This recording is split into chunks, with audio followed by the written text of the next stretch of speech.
Hello, my beautiful people from all over the world. We are here in Los Angeles, California, Venice Beach to be exact, and we're live streaming. That's right, live streaming with no Wi-Fi, no internet connection, no wires. How are we doing this? With this little baby right here, we are bonding 3 SIM cards into this very powerful, reliable signal, and it's doing wonders. So if you want to know more, please check out vibrationfrequency.com, and you'll get all the info you want. Thank you guys so much, and have a beautiful day. Bye. Yo, yo, yo. You know what it is. It's Thursday. And I know, I got you guys going. I got y'all locked into a schedule, right? Got you guys locked into a schedule, and that schedule was Monday. 2 shows on Monday, 11 a.m. to 1 p.m. So What Morning Show. Then 5 to 7 p.m., The Voice of Reason. Then Wednesday at 5 p.m. to 7 p.m. ManSions. Woo. Jesus. You know how many ManSions bootleg shows is out there now because of ManSions? They can't reduplicate. They can't do what I do. Then I said, forget it. Thursdays, we gonna do Zolo ManSions. Zolo ManSions was created so I could get my opinion across without interruption, because normally I'm facilitating the conversation. Then on Fridays, we had another Voice of Reason show. I know I got y'all on a schedule, and y'all had it tuned in, locked in like Martin on Thursday nights on Fox. I know. Here's the problem. COVID mixed with Dash. Dash Radio is still cracking. I'm still programming shows over there on 3 channels. Fight the Power Radio, or For the People, or Fuck the Popo. If you're in that mindset, I'm programming shows over there, programming live streams over there. I'm also programming shows for VOR Radio, Voice of Reason Radio, which, by the way, on the 28th of this month, will be Voice of Reason Radio's 1-year anniversary. And I'm also programming shows on the largest talk station on the Dash Radio network, Dash Talk X. A new show will be launching on that channel tomorrow. So I'm still grinding in every phase. It's just that with Dash moving and getting back up and then COVID hitting, my schedule has been a bit inclement. Please forgive us. We're trying to get back to some semblance of normality. Normalcy, for people who want to nitpick. Today, however, is a special Zolo ManSions show. And before I even get into what the topic is going to be and who my guest is, you already know what it is. We got to promote some stuff, right? The number one thing I want you guys to really, really rally around, and I'm going to say I'm getting some good support from different people, but I think we could do much better. Let's get the numbers really, really cracking on this. It's important that we do it. ZoWhatMasterclass.com. ZoWhatMasterclass.com. Why is the What Masterclass so dang important? See, it ties into our topic too. How you gonna have a whole, full, healthy relationship when your whole community lacks knowledge of self?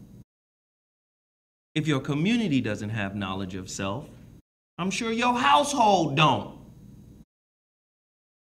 If your household don't have knowledge of self, I'm sure the individuals contained therein don't have knowledge of self. And if you don't have knowledge of self, how can you have a fulfilling relationship.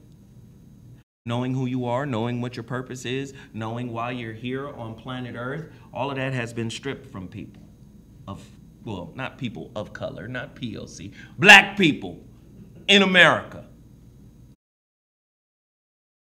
You gotta go to zowhatmasterclass.com right now. It's a 4-hour class stretched over 6 days. I give us a couple of days off, right? 4-hour class stretched over 6 days, 4 modules. Each module is about roughly an hour long, right? Bunch of exercises, self-improvement toolbox, and you get lifetime access to the masterclass content.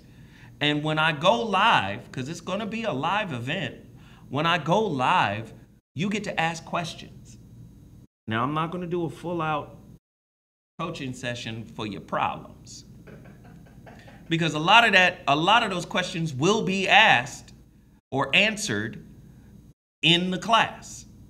Zoe Williams University of You Relationship Masterclass. You can get it right now. Sign up right now at zowhatmasterclass.com. That's zowhatmasterclass.com. This is a call to action.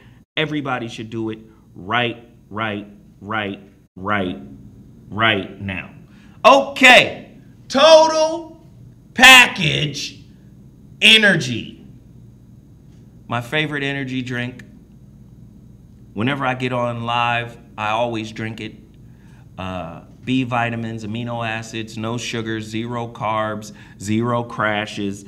Developed for high-level athletes, people who got things to do, like working out, like getting ready for whatever season they're getting ready to enter into. Total package energy, better than Red Bull, better than 5-hour energy, better than all of that stuff. And it's a black-owned business. You know, I tend to promote black-owned businesses. I don't know if I've ever promoted a white-owned business. No disrespect to white capitalism and white money, but we need some bread. Black people need bread. So I like to promote black businesses. This is a black-owned company. And they've just released a new product called pea protein. Yes, from the vegetable. Pea protein. It's vegan. There's no soy. Of course, there's no sugars. There's no carbs. It's 20 grams of protein. If you want it, you have to go to totalpackageenergy.com. This is for people who are trying to be healthy. This is for people who are trying to get their lives together. This is people who are making good use in time of the quarantine. If you got something cracking and you don't want to eat a greasy, nasty McGriddle,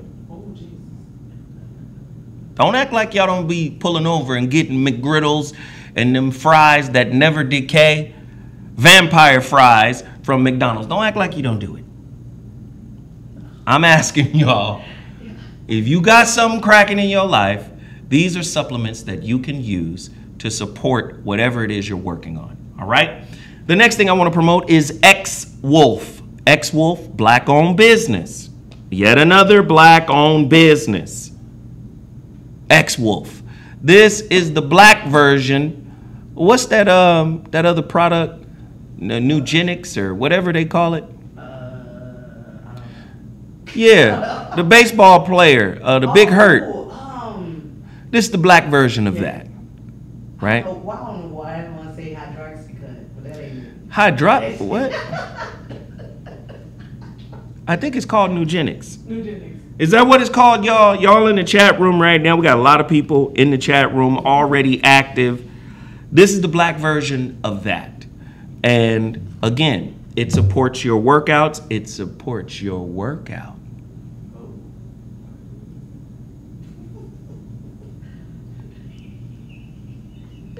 You know, a lot of y'all need support in that area. You know that area? If you don't get your soft serve self out of here, boy, you better get some of this X-Wolf. Harden up your life. Nah, X-Wolf is very good. It's a testosterone booster. Trust me, it's something you want. Most men, you don't realize how much testosterone you're leaking, especially when you get to a certain age. Yeah, Nugenics, especially when you get to a certain age, you're leaking testosterone. So trust me, X-Wolf, do it now. xlabs.com. Check them out, X-Wolf. Check it out. Tell them Zoe Williams sent you. Hurricane report, of course. Hurricane report. Oh, you pulled it up? Wow. The hurricane report. Go there right now, h-report.com. Go there right now. Support this Black-owned business that specializes in alternative news sources for ADOS people. That's their description. That's what they say. Write it, take action, maintain freedom. Hurricane report. Go do it now. Made. Oh, I don't have that. Main. Sacre. Sister out of Texas, man. Made Man Soccery. Do you dig? Follow her on Instagram under the same name. Made Man Soccery. Professional socks. Fly socks for the well-dressed, progressive, forward-thinking boss. Made Man Soccery. All right, y'all get over there, y'all make it work. And then also terrylomax.com. If you're looking to set up a podcast, she does a course twice a week, Mondays at 1 p.m.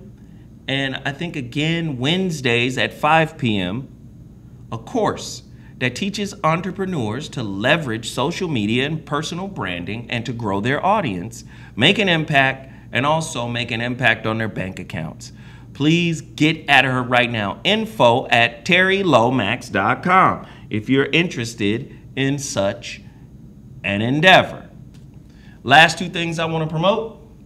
The Relationship Dismount, How to Stick the Landing When Exiting a Toxic Relationship, my 2015 book, workbook. We're going to come out of this workbook very heavily in the Zoe What Masterclass University of You curriculum. Also, get the follow-up to this book, The Holographic Relationship. Right? The Holographic Relationship is available in a couple of formats. You can get it if you are the digital type. You can get it from Amazon on Kindle.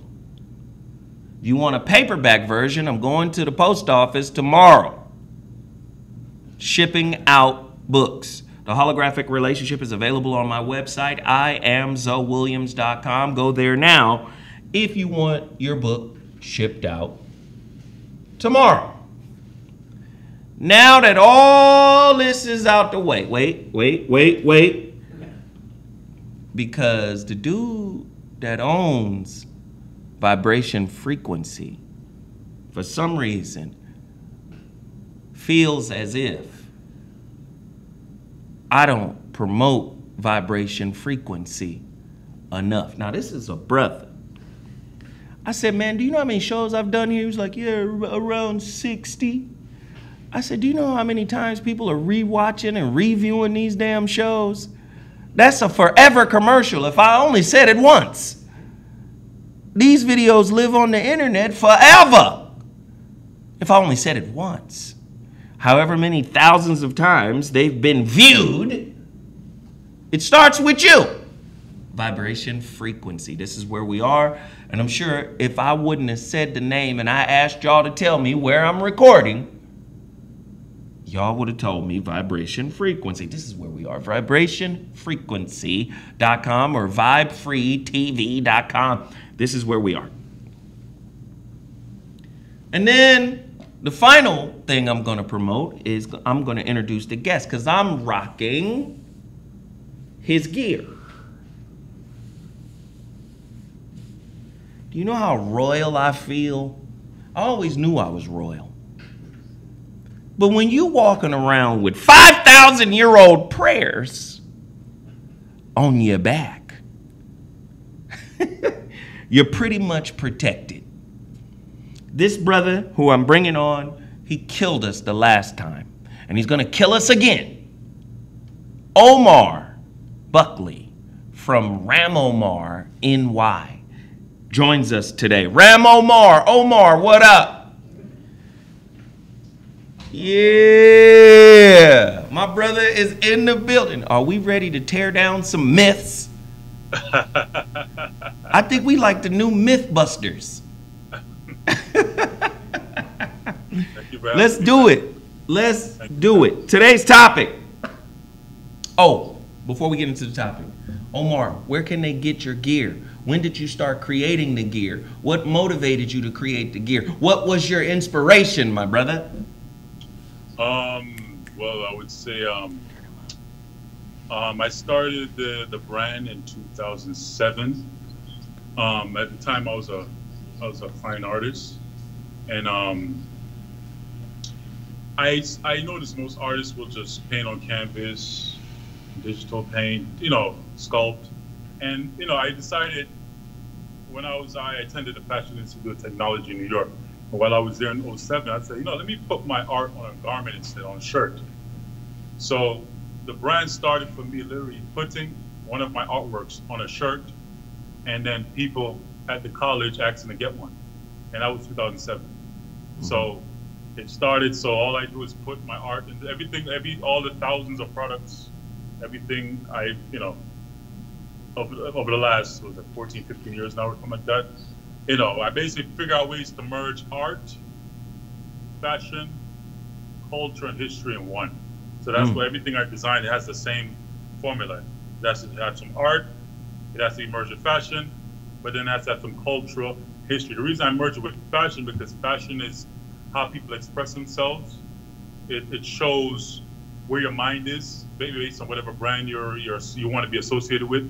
So, and the thing with the ancients was, the images that they wore was very important.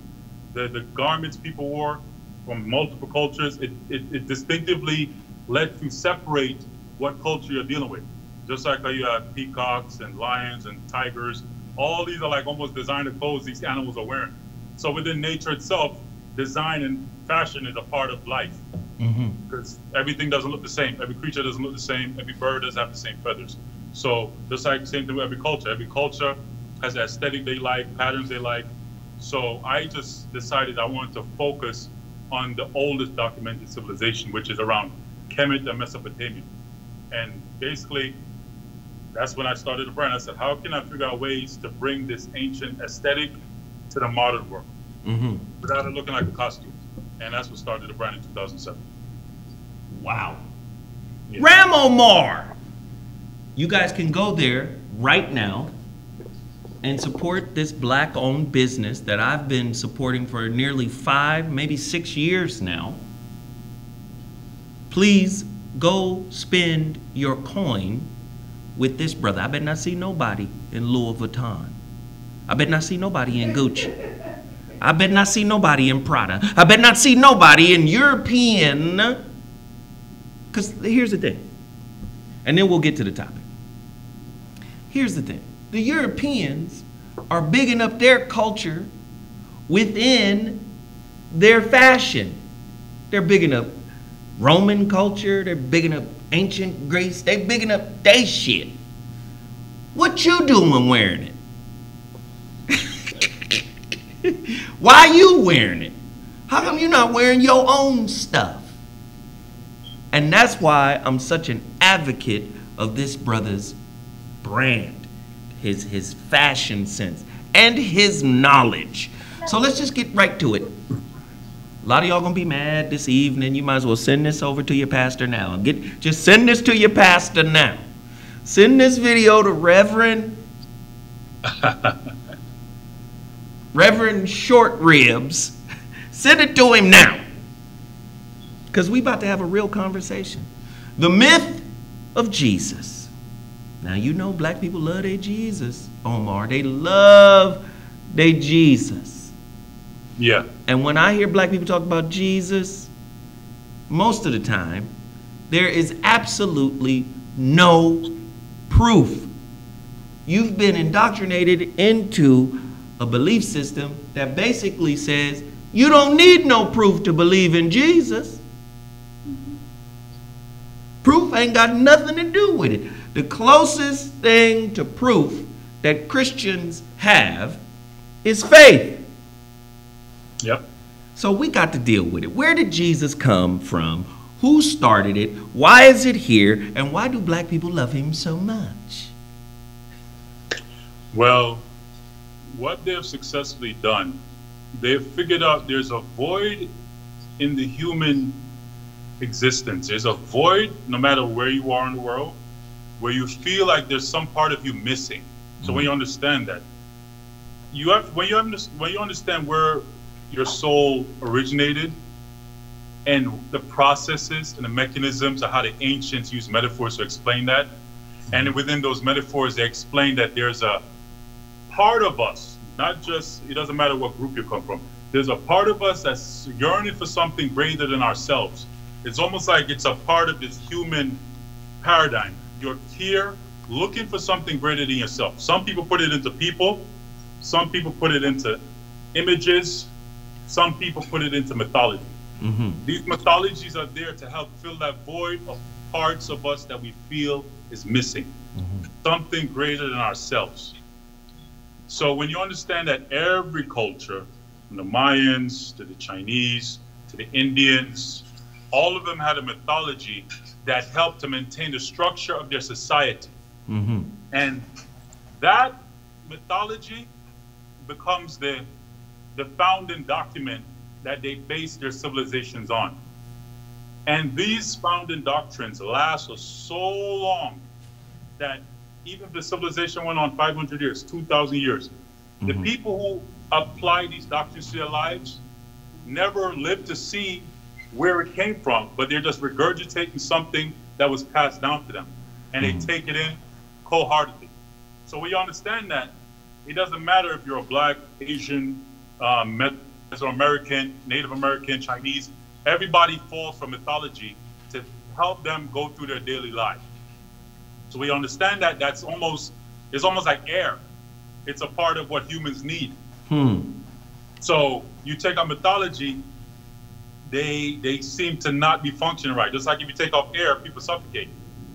So when you understand that, you're yearning for something, and if somebody knows that and they supply the drug, now they become your supplier. So you saying religion is spiritual drug dealers?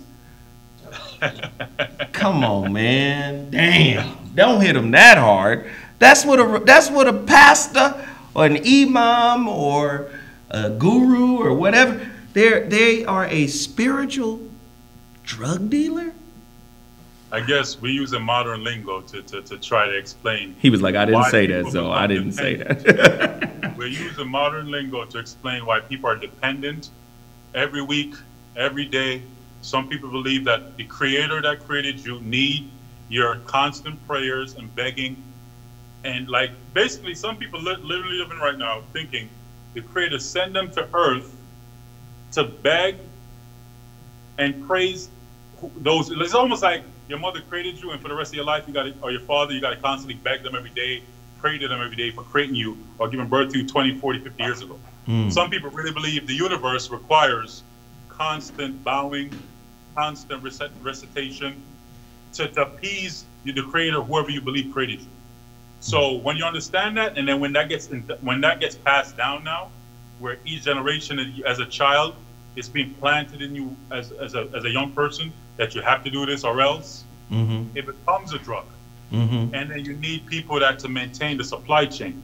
Right. You need temples, churches, mosques, whatever, that have to deal out this endorphins that people are now relying on.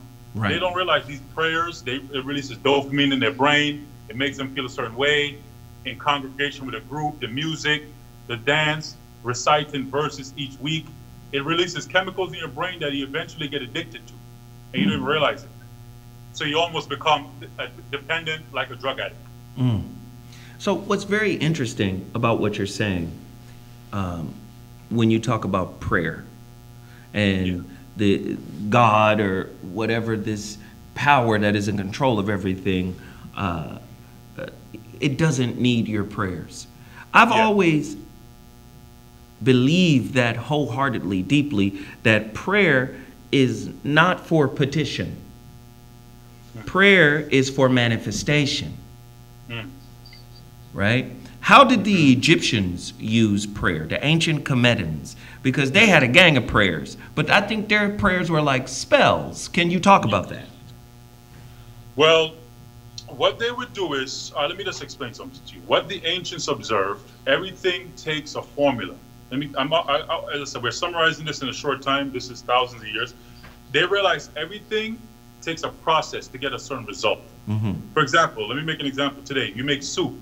You have to put salt, pepper, this, that, just to make the thing taste good.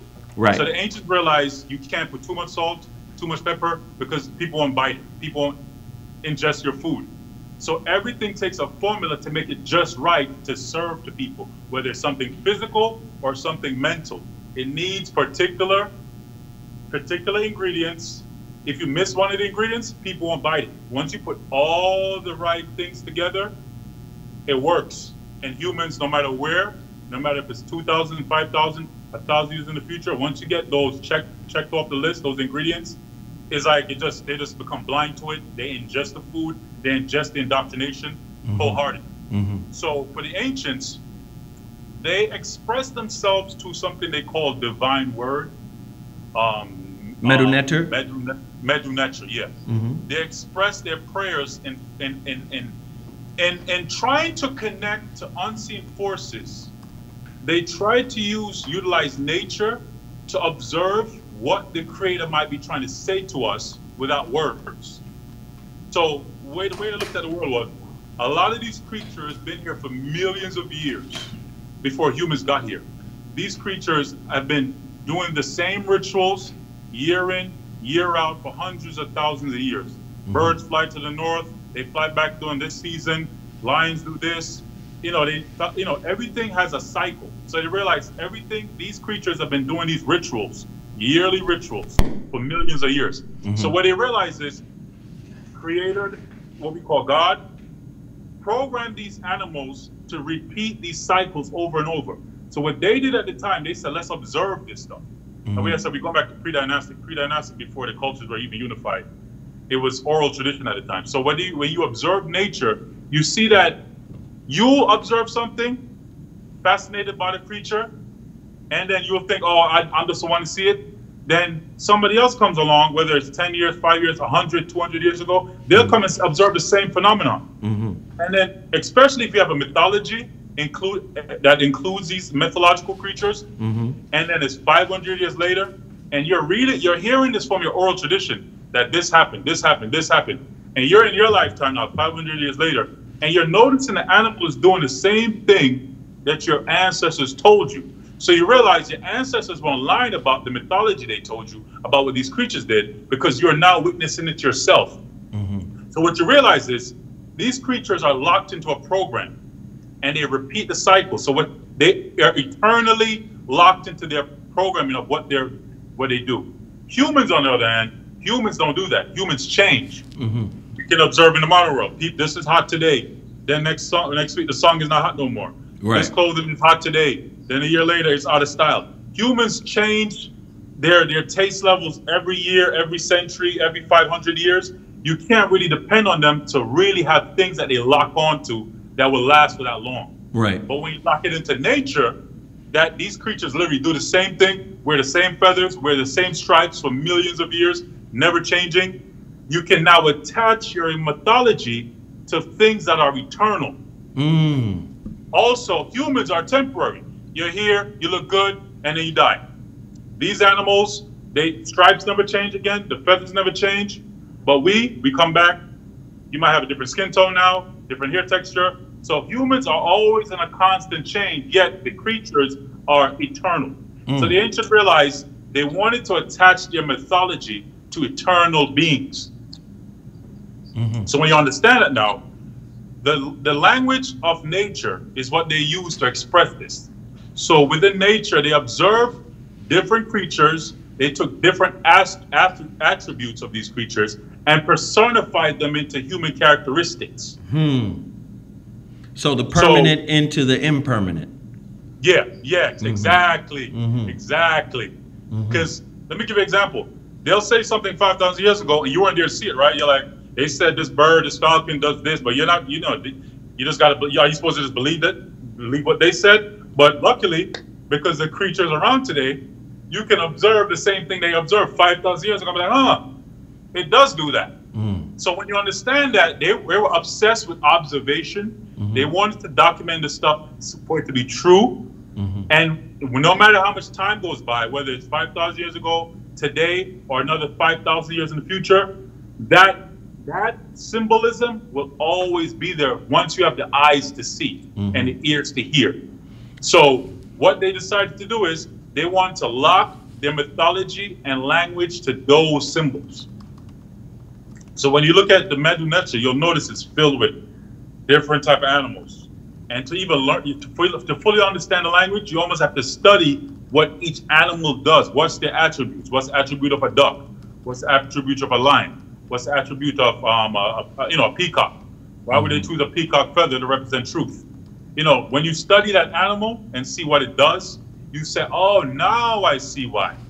And you're like, you're so lucky that even though they saw it 5,000 years ago and created a mythology around it, you're lucky the creatures around today so you can observe it and come to the same conclusion they did without them forcing it on you. So what they did is they created something called Hesi. Hesi is a way of saying recite to chants or prayers, a Hesi, a Hesi chant. So let me give you an example of a Hesi chant. So this is a form of prayer. It's like a mantra you would repeat. Saying the prayer doesn't put magical powers on you. That's not the purpose of it. As I said, these words are to connect to nature and to connect to the unseen celestial forces around us. So we got to always understand, even though we're living, even though we see billions of people on the planet, our physical spectrum of what we can see in this world is just the tip of the iceberg. There's way more that we can see than what we can't. There's way more that we can see than we can see. Right. So the ancients were always aware of that. We're just humans, creatures, even on the surface, are still the tip of the iceberg. There's way more in the quantum world. Protons, atoms, neutrons, electrons. That world is way bigger, way more complex than our human world. Yes. So the language itself was an attempt to use what we can see to explain what we can't see. So when you understand that concept, why did those creatures do that? Why did they keep doing it? Who programmed them to do that? Why do, even for you, the only way you seem to change these creatures is if you put them in a zoo. When you put them in a zoo, you can reprogram them almost now. You can make them do stuff they were not naturally meant to do. But you have to force them in a cage to make them change what the divine put in them. So what the ancients would do is they have these things called Hesi chants. So let me just give you an example. So I spoke to a friend about this recently. So I'll just say it. So they'll say something like, Dua Aset Oret Mut Netcheret. They would just repeat that. Dua Wait, say it again, one more time, slower. Dua Aset Oret Mut Netcheret. Dua Aset Oret Mut Netcheret. So dua is a word of saying praise or praying. Yeah. Like if you're a fan of somebody, you're like, oh my God, I can't wait. You're like praising something. So the word for that is to praise or to they would say dua, to thank somebody for something. So they will say dua, then say aset. So they'll say, I thank Isis or I praise Isis. You can translate it whatever you want. So they will say dua, aset. Then they'll say oret. Oret means great. Then they put mut, which is mother. Netcheret, the goddess. So that's like a short, I'm giving you, because we can't go into a long, so I'm giving you a short mantra that you'll see, because when you read the text, you'll notice they repeat a lot, like lyrics in a song. Especially when you look at like versions of the pyramid text, the oldest religious text in the world, you'll notice they repeat these things like it's lyrics in a song. And you say certain words and you go right back to the chorus. So these were called Hesi chants, and they use the divine word to express that. But again, saying the words don't mean there's some magical sprinkle dust coming on you. It's a way to get into a trance. It's a way to almost, it's a form of meditation to let the unseen forces take you over. Interesting. Oh, I'm listening to all of this, and you know, I got stuff to say too, but it's so interesting. I want to go in another direction. Okay. How is it? Because you help me understand this. European thought, whether it's philosophical, spiritual, religious, medical, architectural, it don't matter. European thought originates with black folk, in my opinion, from my studies, from what I've seen.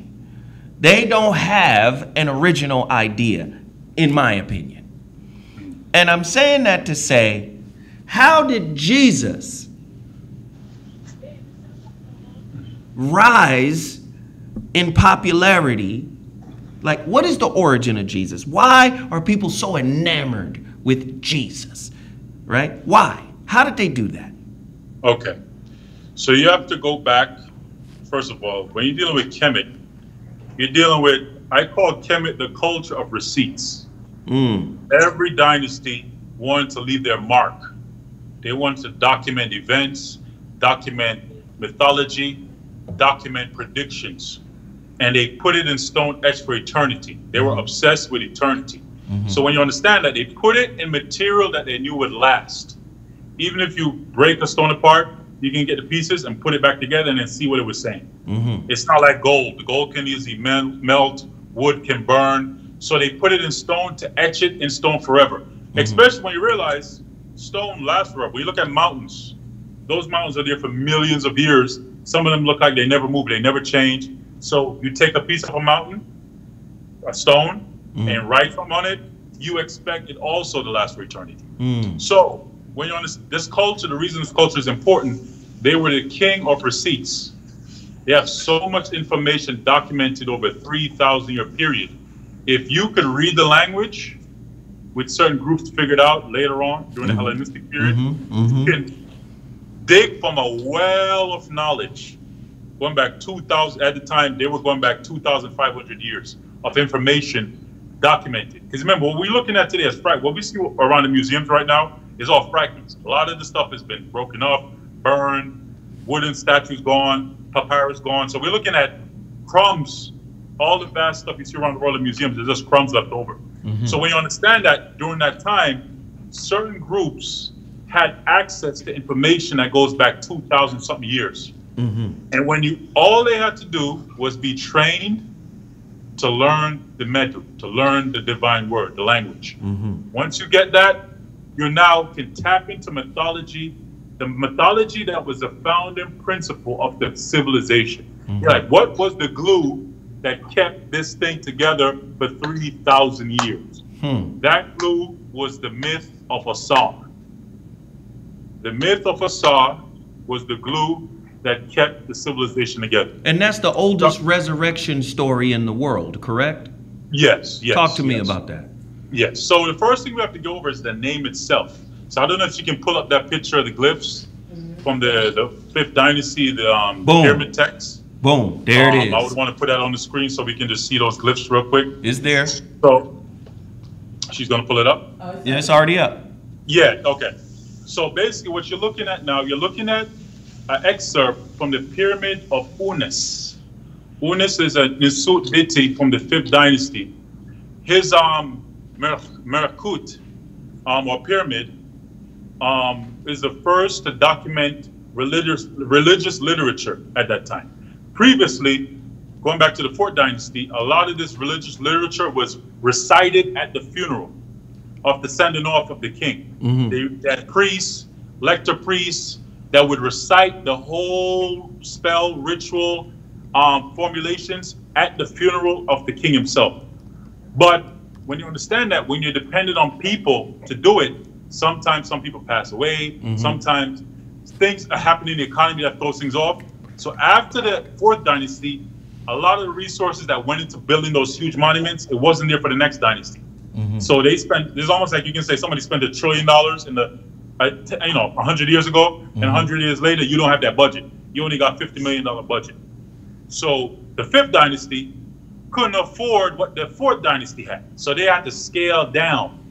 So during that time, the 5th dynasty Subitis couldn't afford lecture priests or mortuary priests. Mortuary priests were priests that even after you passed away, they maintained your cult. So for hundreds of years after you passed away, you had a chapel attached to your merkut or pyramid. People would bring offerings to your spirit. So after kings that died 200 years ago, 200 years later, it's like you can call them fans. Their fans or followers will still show up, bring offerings, offer prayers to these deceased ancestors. So during the 5th dynasty, a lot of that was starting to go away because, as I said, economics, when you understand how the economics went, the next dynasty didn't have enough resources to do what their predecessors did, so they had to scale down. So that scaling down led them to say, instead of being dependent on people reciting the text at my funeral only, let me write them within my house of eternity. So during the 5th dynasty, instead of depending on a guy to recite it, the king literally ordered this text to be written on the walls. So when you're looking at now, you're looking at an excerpt from the pyramid text from the house of eternity of Unis. The Kemetic word for house of eternity is per-nehe. Per-nehe. Per-nehe, when you say it fast, it sounds like the word pyramid. It means house of eternity. Per-nehe. Per-nehe.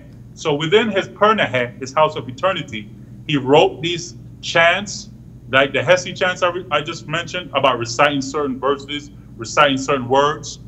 He wrote a lot of this in stone within his house of eternity to last for eternity. So what I want the audience to look at on this particular glyph, you'll notice an L-shaped symbol in the middle.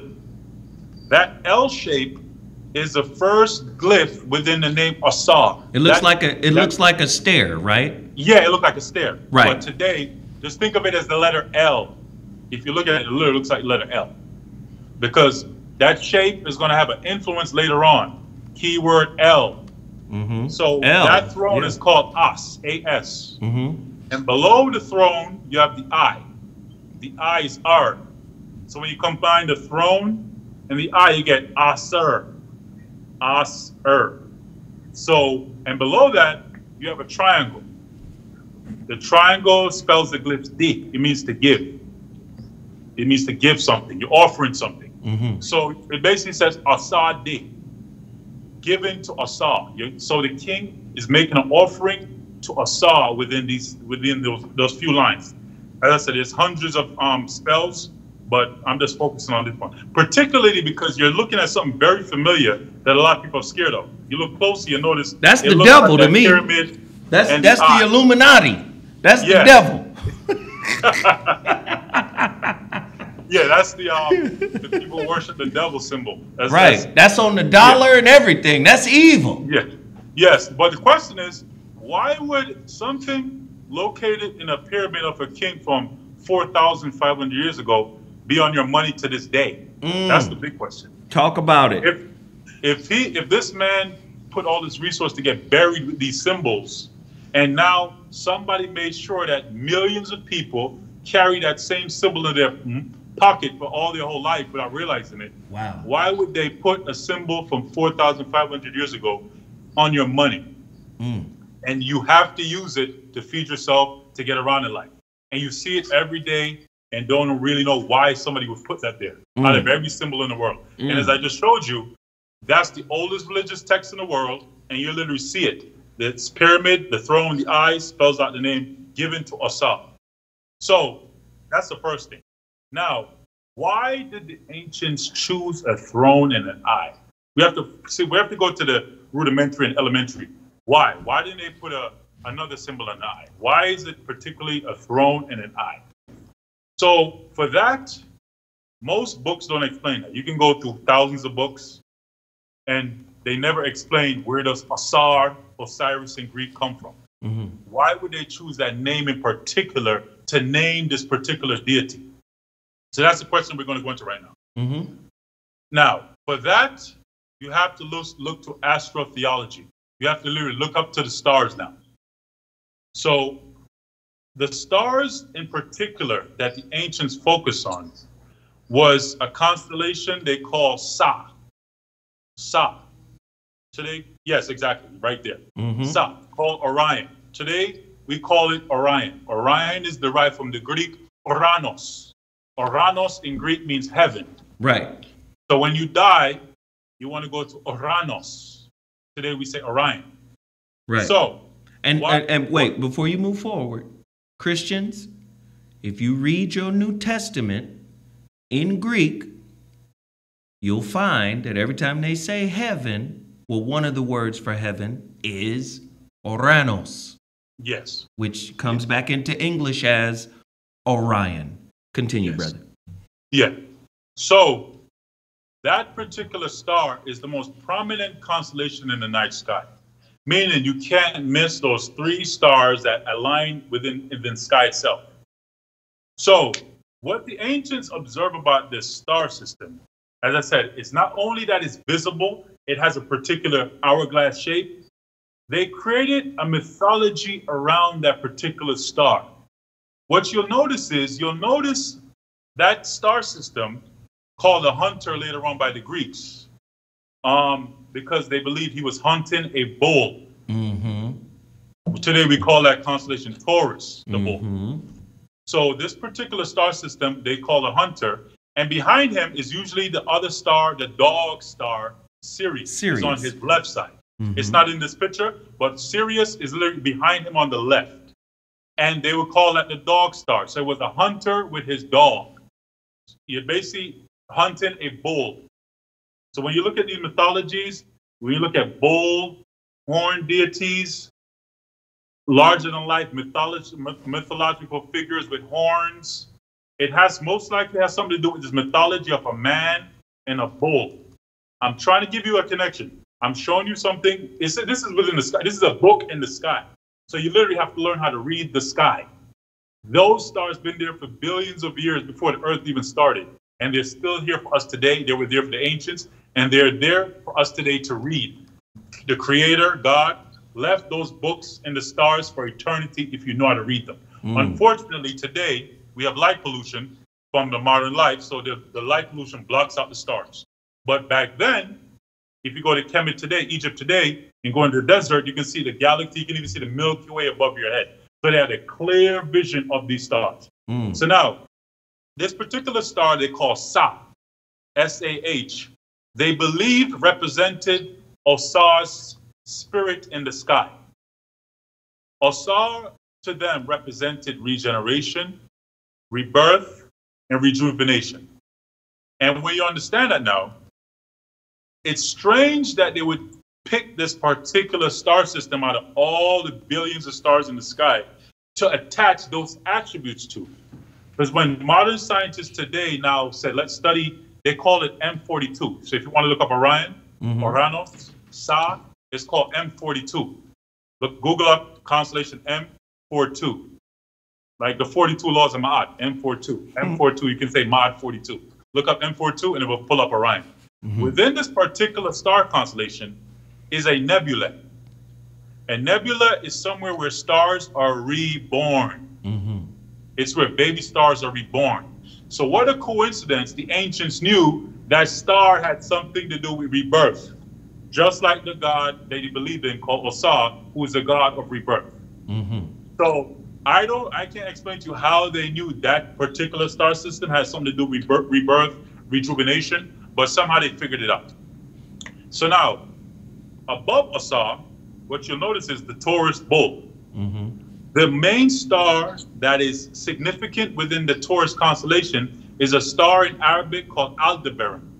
Aldebaran is the brightest star in the bull's eye. The bull's eye.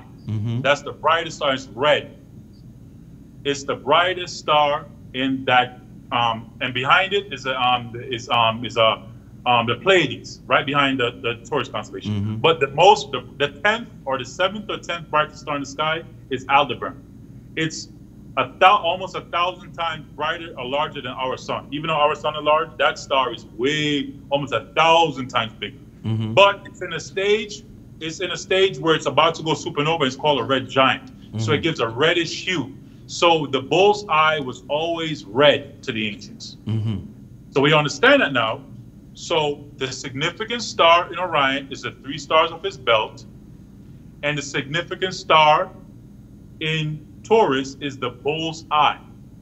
So to the left of Orion which we can't see on the screen, is the star Sirius. Sirius is the star that they dedicated to Osir's wife, Isis. Isis, her symbol was a throne. And the throne was her symbol. It's a throne where all the kings would sit on. They all sat on the throne of Isis. Go even further into Isis and her name. Her actual name means the throne, right? Yes, yes. So again, as I said previously, the word for the throne is As, A-S. And then when you put a T, the T denotes a feminine form. You put an As with a T, it becomes Aset. So it becomes female throne. Anytime you put a T on the end of a word, it makes it feminine. So it's As by itself, but when you put a T, it becomes Aset. And that's the same way in Arabic. Yeah. You know, whenever you add a tarmabuta at the end of any word, it feminizes the word. The letter tarmabuta. Go ahead, finish. Yes. So what the ancients realized was the constellation of Sa, Orion, Uranus, is located between two distinctive constellations. On his left is his wife, the throne, and on his right is the bull's red eye. You have a throne on one side and an eye between the star system. A throne and an eye. You get it? Are you seeing what they did? They took the throne of Isis on one side of him and the bull's eye on the other and said, Asar. They basically took the name of the god from the sky itself. They literally named the deity from the sky. The god is named from the sky. His name came from heaven itself. The throne on one side and the bull's eye. He's literally located between an eye and a throne in the sky. And when you put those eye and throne together, see if she can pull up that glyph. It goes back to the glyph. Yes. With the throne and the eye. If she can pull that up on the screen. You'll notice the throne is blue, like the color of the star, Sirius. If you look at it, Google up Sirius, you notice it's blue. And it's the throne of Aset. And then above that is an eye, and the eye is painted red. If you look at all the color glyphs of Asar's name, it's painted red with a red eye. So the throne and the eye in his name literally comes from the sky itself. And what I've learned is you can't read this in a book. You have to read the book in the sky. You have to read the word that can never be erased. It's there for billions of years. Nobody can change it. It's literally fixed, no editing, no revisions. It's just there for millions of years, for eternity. So his name is etched in the sky, As, the throne, the eye of the bull, Asar, is written within the stars themselves. So this deity is literally named from the stars. So we understand that now. The ancients are on a whole nother level. That's just one name. We can't get into all the deities' names, but that's just giving an example how they will took a throne symbol and an eye symbol, put it together, and that's the name now. So that's the first thing I want to have to explain to people. You want to know why the deity has the name it has. When you understand that now, your brain now wants to know what's behind the other names. Because once you crack one code, you now want to go through all of them, and then you want to double check it to see if it makes sense. Right. Once it makes sense to you, your brain only intakes information that makes sense. When somebody comes tell you nonsense, your brain doesn't want to hear it anymore because you become so used to truth. You see it in the sky. How is somebody going to change your mind? It's there in the sky for when the ancients were here, it was there. When you're here, it's still there. And when you're long gone, it's still going to be there. And there's nobody who can tell you anything else. So when you understand that now the first thing we have to understand is that region of the sky, Uranus, Sa, is where stars are born. So now, on Earth, we observe the same phenomenon of death and rebirth within vegetation. So, for example, fall. In the Western world, we see fall. The leaves fall off the trees. The trees look barren during winter. But then spring, all of a sudden, it springs back to life. So even though it looked like it died, it was rebirth. So they associated all those attributes of something dying and something resurrecting again, flourishing brand new, with Asar. Whether it was on Earth or within the sky itself, whether in a star nebula where baby stars are reborn, or whether it's leaves on the Earth being reborn or plants being reborn. they associate those divine attributes with that principle they will call asar. Right. What they did now is, because we're human, they had to take these principles and humanize them for humans to understand them. Because right now it sounds abstract. If you're talking about stars and grass, and it just sounds a little flaky. So what they would do is now they humanize and personify these principles into human form. Like Geb, so what they would do is, Ra, Shu, in that way. Yes. Yes. So they personified these characteristics and made them have human characteristics. They gave them human emotions. So humans can relate to their stories. Right. You have to put emotion in their story. You have to create a passion to make humans want to talk about a figure. You have to make it a tragic story. They always said bad news spread faster than good news, even up to this day. Right. You have to create a mythology, a tragic mythology now, for humans to value and want to talk about this. Right. So You have wait, to talk about the tragedy of Asar. Let me stop you real quick. I have to address something really quick. This content is too good for goofiness. Yeah. It's a lot of goofiness happening, and I need to address it. The one thing that black people lack is knowledge of self. And the people who rule the world love and hate you for the ancient knowledge that they stole from you. We have a brother on here explaining. I want to address the comment. It's important that I enfold the comment. Thank you for the comment. Said, what does this Hotep shit, how's this Hotep shit gonna get the white man off our back? Part of the reason why the white man is successful in manipulating you is because you don't know this. But he does. His Masonic orders do. Right? The people who run the world know this information. The brother just explained that you got the pyramid and the eye in your pocket as a means of taking care of yourself. Why would you come in here and not be a student? Because clearly he's talking about something you don't understand based on what you said. How is this gonna get the white man off our back? Well, the fact that you don't know it means you should be quiet. See, in our day, humility is gone. This dude would be some type of goddamn shaman or some type of priest in ancient times. Now, the difference between now and then, every fool with a microphone gets to say what he wants to say.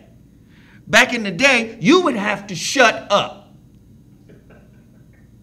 Do you know Omar is in here talking? Do you know? Shut up before we go outside and stone your ass. Because this man is explaining some things that are necessary for our growth. The replacing of the knowledge of self, the demystifying of this information. Right? I bet you're going to pray to somebody once you get in trouble. I bet you're going to look to something just like anybody that's drowning. They'll grab a twig. I bet you get religious as hell if you go to jail. You're going to have to pick a side, Islam, Christianity, something, in order to keep that booty hole safe. Don't come in here with that disrespect. Do you understand? This is a high-level class. If you don't know what he's talking about, get a composition notebook like you had in the 8th grade. Get a number 2 pencil and start writing some notes so you can go check the references, please. But be respectful. Now, with that said, everybody hit the like button. Everybody hit the share button. As a matter of fact, my brother has a Cash App. What's the Cash App? $RAMOMAR. Let's all support this brother because he didn't have to be here. He is busy, right? So let's all hit the brother's Cash App. Sarah has a Cash App at Sarah without the H. Please support her for being, huh? Oh, $ Sundays with Sarah. The way she spells her name doesn't have an H. Sundays with Sarah. Please support, support, support, support, and don't forget to hit the Zo What Masterclass for the Relationship Masterclass. Let's jump right back into it. Continue what you were saying, good brother, because this is good. Okay, so what they had to do is they had to create a mythology and a story that would interest humans, whether they are living today, 500 years in the future, or 2,000 years later. What's that mythology? The mythology is the passion of a Saw. Mm-hmm. It's a tragic story that people would want to gather around to hear. This figure that was once a ruler on Earth, even though these people are listening to a story, they never lived to see this person. But you gotta remember, these mythological figures, we never get to see them in real life. It's just stories. It's stories people would speak around campfire during a pre-dynastic period. During the dynastic period, when there's a unified culture and a unified language, now you have one language, one tongue. Now you can write this stuff down in one language and put it in stone forever. So we understand that now. People are drawn to tragic tales. Mm-hmm. As I said, bad news, they said, spread faster than good news. So humans somehow are just instinctively drawn to that. So the first ingredient, you have to make sure the story is a tragic story. Mm-hmm. It's almost like a fall from grace. He was good at one point, and then some bad stuff happened to him. When you understand that's a part of this formula, it has to start off good and nice and dandy, mm-hmm. but then some tragedy happened. He gets betrayed by somebody very close to him, and you basically, that stuff draws your attention more like, ooh, who backstabbed him? Who set him up? So in the case of Asar, he's set up by Set, his own brother. And Jesus is betrayed him. And Jesus is set up by Judas. Yeah. And Anakin is set up by Palpatine. Go ahead. Yeah. So these are the stories that people pay for. They didn't even realize it. So a part of this tragedy is he's betrayed by somebody close to him, and he suffers for this. Mm-hmm. He suffers a tragic fall, a fall from grace. He ended up being murdered. Remember, this is not literal. I said, even though they wrote it like this, it's not literal. Deities cannot die, first of all. Mm-hmm. These mythological creatures are not real. You can't stab a deity. You can't stab the air. You can't stab the sun. You can't hurt the earth god. You can't kick the earth and think the earth is going to feel it. So these are mythology. This is a mythological deity. It can't die. Mm-hmm. So that's the first thing people have to understand. When you listen to these stories, it's humanizing something so larger than life. You have to bring it down to human level to make it make sense and for people to have a connection to it. Because if you say, let's look at the sun. The sun is so huge, you don't even relate to it. It can burn you. It can destroy the earth. It's so larger than life, you can't even fathom it. So they humanize these larger than life concepts so humans can pay attention, have an emotional reaction. An emotional reaction is so strong, you want to go tell people about it. Right. You want to go spread that gospel because of some tragic story. You want to go tell everybody about this story. That's a part of this formula. It needs to be so tragic, you want to spread it. Right. It needs to be spread. So when you understand that, that's the first thing. Remember, I'm just going over the ingredients you need for humans to get hooked on this drug. Right. That's basically what I'm trying to do. The ingredients in the soup, the salt, the pepper, the da-da-da to make the soup taste. So you taste it and want to get more and come back next week, come back next Sunday and keep paying for it for the rest of your life every Sunday. There's formulas that needs to be added. And if you minus one, if he was not betrayed by somebody close to him, trust me, the story would have never worked. People that heard it, oh, that's cool, and move on. But that betrayal, like, ooh, it releases a chemical, like you want to hear more now. Who betrayed him? As you said, Judas or Set. So now, another part of the story is the redemption. The redemption of this tragic figure comes through his wife. His wife, Set. As I said, we're fast forward in the story because the story is thousands of years. I'm trying to summarize it in a pill for people to swallow. But it really takes a longer presentation. It takes more visuals to explain this. He needs redemption through his wife. So in the mythology, his wife has to find his pieces and bring him back together whole. But in the mythology, the part of him that's missing is his phallic. The part that will help him regenerate and reproduce and create regrowth and rebirth, fertility is gone. That part of him is gone. So in the mythology, she has to put him together. He's mummified. The Egyptian word for mummy is sahu, sa. So they have to mummify this figure. So we have to understand about the ancients. When they looked at nature, this figure represents transformation. He's transforming into another form. He's in this cocoon state. What the ancients notice is when things are transforming to get to a bigger level, they're wrapped up in these white cocoon shells. A butterfly. Think of a butterfly. Think of a caterpillar. It started off as an ugly caterpillar. It wraps up in a white cocoon like a mummy.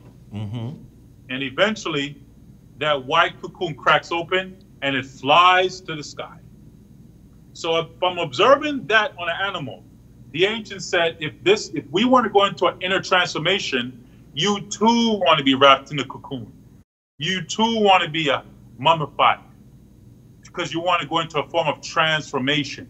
So when you look at this figure, Osar, he represents the first mummified figure. And as I just explained, the mummy is like a cocoon.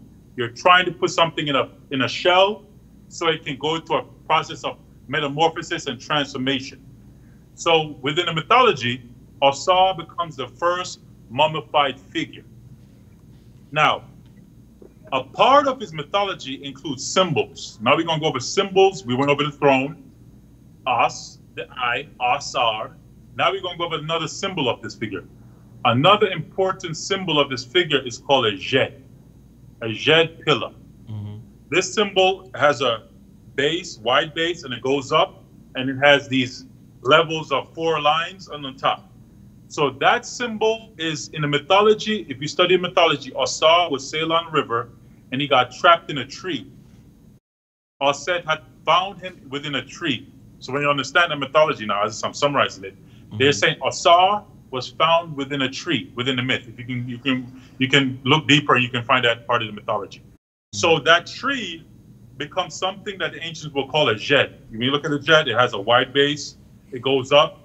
And what they would do is, to recite the ritual of Osar's tragedy, they would put ropes on this tree and pull it up to represent rising him back to stability. You would have a bunch of people with ropes raising this wooden symbol with these lines. Listen carefully. It's a wooden tree, and it became Osar's symbol, and they would raise it every year. Every year, a particular time of the year, they'll do a festival for Osar, and it would raise this tree up for him. Eventually, in fact, you can pull up that picture. Pull up the picture. Is a little gold statue. It's 2 statues, and it's one is from the front view, one is from the back view. I want people to see the symbol on Osar's back. It's a gold statue. While she's working to pull that up, hold on one second. Yeah. I'm paying attention to the chat room, and it just dawned on me. Michi X is in the chat. Y'all don't jump on Michi X. I like Michi X. She ain't got to agree with everything we talking about. I like Michi X. I watch her show every time I catch a live. So I'm happy that she's in here. What up, Michi X? Shit, one day you can come on here and chop it up with us. But again, this information is important, and everybody has their own methodology and their own angle for covering, right, different aspects of our plight. And I believe one of our plights is the lack of knowledge of self. So once we get some information, right, I think we should share it. And this is what I'd use my platform for. Now, I watch your platform for the way you utilize it. So I'm glad that you in here. So y'all don't bang on Michi X. I like Michi X. I like her. I be low-key paying attention. So y'all leave her alone. She get to say what she want to say. Omar, finish. So a part of this ingredient, again, is the raising of this wooden symbol. This symbol is raising with ropes. So within the mythology, there is a ritual of raising of a cross of this figure. That's the point I'm trying to make. Within this tragic figure's mythology is raising a wooden cross and putting it upright. And this symbol became the symbol of his backbone. Mm-hmm. So there are depictions of Asa with this jet on his back. So when you understand that now, this symbol that's raised with ropes is laid on his back. Mm-hmm. So the point is, I'm trying to make you see a connection. That's the cross. Another ingredient. That's the cross Jesus was on. Exactly. I'm trying to give you an idea of how something from 2,000 years ago can, if you get the ingredients right, you need this scene. We need a scene of something being raised, some tree being raised up, and it represents some backbone of this guy. Mm-hmm. So the guy got to have his back on it. That's the part of this mythology. It needs to include some part of a tree with bars on it, cross bars, and it needs to be raised up a rope, and it represents his back, and his back needs to be against it. Mm-hmm. So my point is, I'm going over ingredients you need for this story to stick, for people to go along with it. Mm-hmm. So now, the next part of the story is his wife, as I said. Another word for Aset was, they would call Aset Asa married F. Asa married his love, F. F means You're not telling me that. You're not telling me that Jesus' mama is really Aset. I'm trying to tell you, the Kemetic word Mary means love. So if you had a wife, you'll call your wife your Mary. That word, your love. Anybody who's your love, you say that's my Mary, M-R-I. So back then there was Aset, Mary F. Isis, the love of him. And when you understand Isis, the love of who? Asa. So within the mythology, you need a woman, and she has to be his love. And the Kemetic word for love is Mary. Mm-hmm. So within the story, you need some chick who is the love or the Mary of this person. Mm-hmm. I'm going over ingredients that you need for the stuff to work. That's all I'm doing right now. Mm-hmm. And when you understand that now, the Mary in Kemetic means love. Today is where we get the term marry. Would you marry me? It's the same thing. Would you love me? Basically, you're saying, would you love me? From the Egyptian word Mary, which is where the biblical character get that name Mary also. Okay, I got to stop you now. This is why it's important to me, goddammit. Do you know how many billions of dollars we done spent on Christianity because they done pimped our sympathies and emotions for the greatest story ever told? You know how much money the churches make? Because we think we are involved in a spiritual insurance transaction. Well, if this shit is true, I want to be on the books as having believed and participated in it. This is Geico for Christians. This is Christian Geico. This is Christian farmers insurance, spiritual insurance. They just took an ancient story and remixed it and fed it back to you. Now, this goes back to what the brother was talking about in the previous discussion. They took it out of your language, which has a power. There's a power in speaking in your own voice, right? Mm-hmm. There's a power with speaking in your authentic, original voice. Mm-hmm. So now I'm going to take your voice out of your story and I'm going to remix it and put your original story in my voice and then teach it back to you. Mm-hmm. Now, instead of speaking your story in the voice of a lion, you're going to speak my remix of your story in the voice of a wolf. Mm-hmm. Or in the voice of a coyote or some shit. Yeah. Right? You're a lion speaking coyote on a spiritual level. Now, he mentioned earlier a book called the Metu Neter. Mm-hmm. Now, the Metu Neter, people have different divine word or word of God. People have different interpretations of it. But I do know words have power. Words cast spells.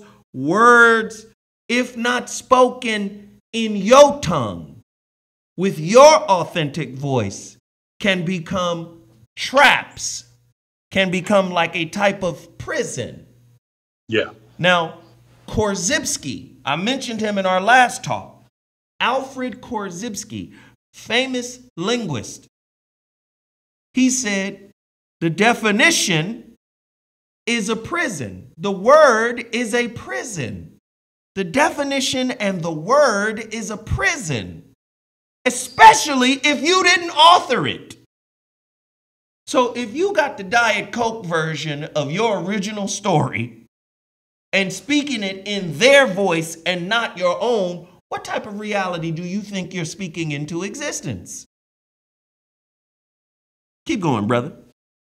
Yeah, so what I'm basically doing, that's to summarize, we're going through points, the ingredients you need to get people hooked on these stories. You need a woman involved, and she needs to be some sort of love of this figure. And as I said, Princess Leia. Huh? Princess Leia. Yeah, exactly. You need that female counterpart to be involved. And as I said, in the Kemetic culture, in their word, the word is Meri, for his love. Meri F. F means his, Meri is his love. So his love is Aset. So another word for her is Meri F. Asa, his love of Asa, or Meri F. Aset.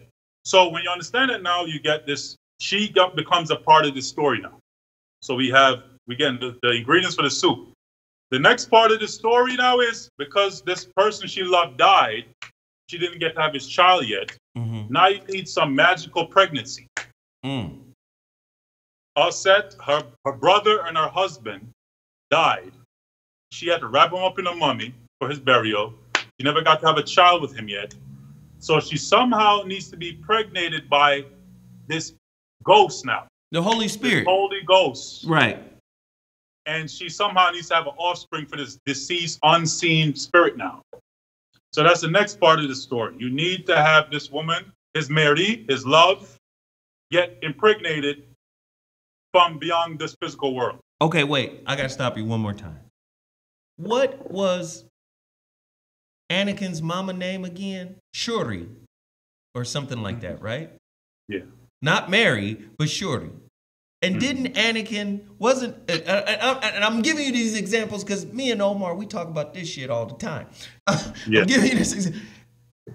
Anakin, in the Star Wars saga, is born without a father, correct?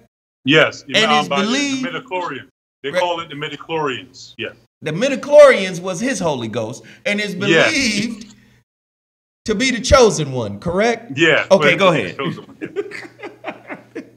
So George Lucas put the ingredients together, and people don't know why they hooked on this thing for 40 years.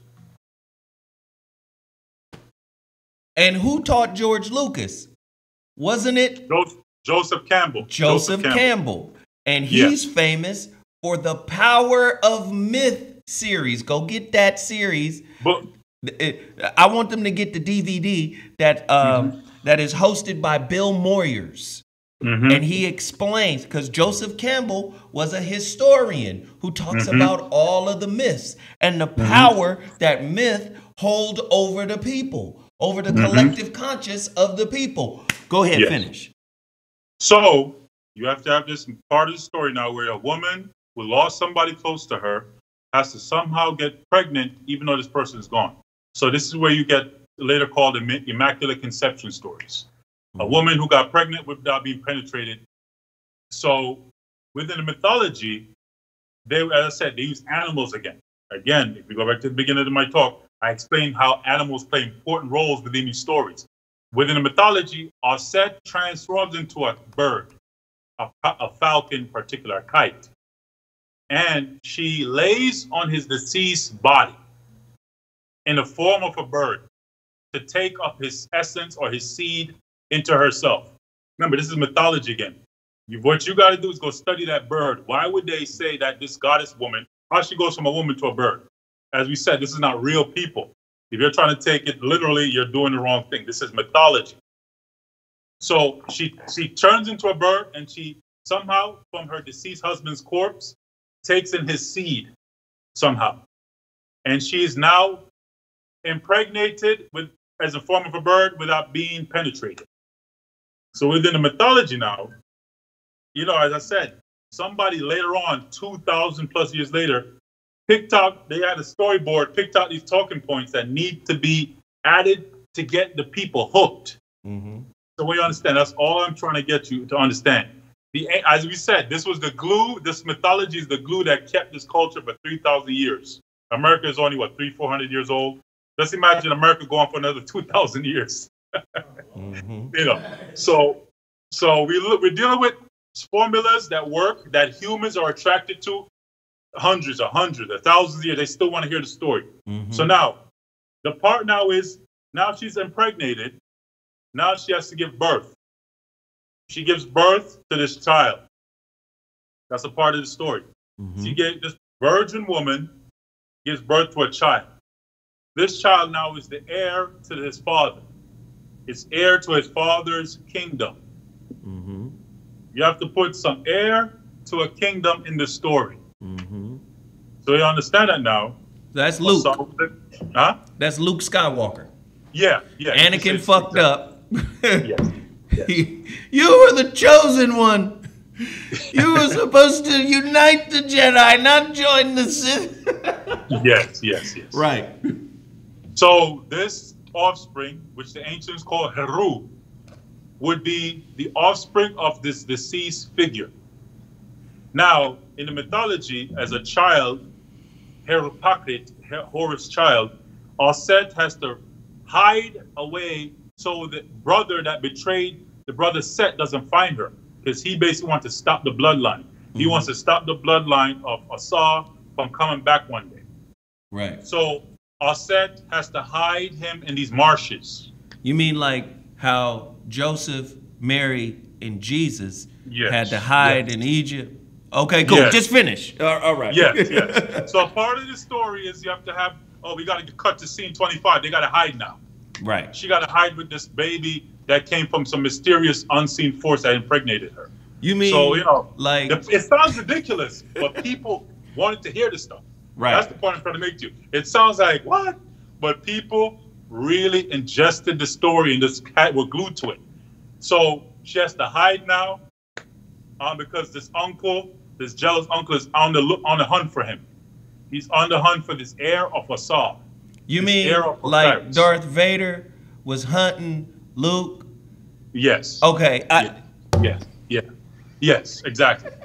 Matter of fact, Darth Vader is that tragic figure, just like Osiris, chopped up into pieces, put back together.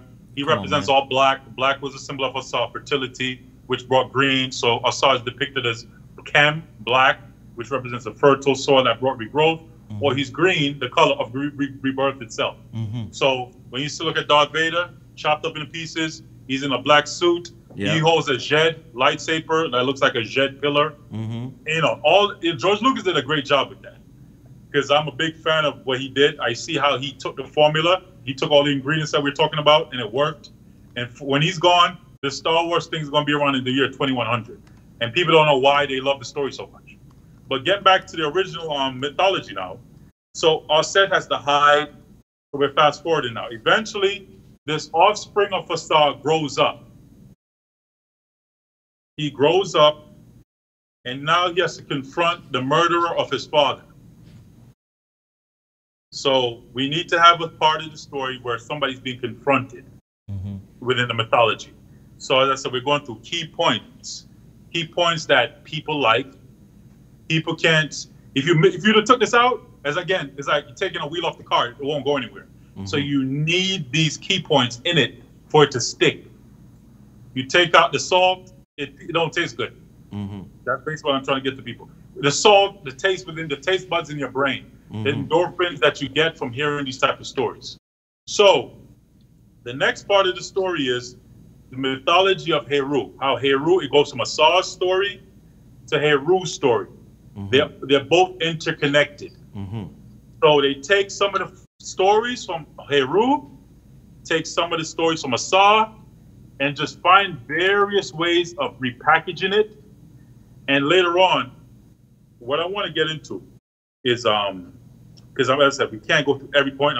We only have a short time. Right. We have to fast forward. So I laid out a few ground key points: the betrayal, the Mary woman that has to be involved, all that. Now, the next part I want to get into is how you can take this character, as I said, people understood this was a mythology for 2,500 to 3,000 years. How another group later came in, looking back at 2,000, 2,500 years of receipts, seeing that people are obsessed with this guy. Everybody, when they die, they want to see this person. So a part of the mythology of this figure is you won't see him till you're died. So you'll never get to see this person in the physical flesh, in the physical world. You're going to meet him in a kingdom. They would say the kingdom of Asar, in the sky. Oranos. Oranos, yes. Exactly. So now a part of the mythology is you have to meet this figure in the sky one day. That's another formula. So out of all the story ended, y'all, we got to meet him when we die now. That's the next part, chapter 25 or whatever it is now. Now this same story going on. Now after you die, you're supposedly going to meet him. And it was depicted that way. Every Isubiti, when they transitioned, they would depict themselves being judged by Osar at the end of their life. So you'll see within the tombs of the various pharaohs, within Tutankhamun, the tomb of Seti, you'll notice all of them in the end have to be confronted and have to give an offering of Ma'at to this figure, just to come in the presence of this green man at the end of your life.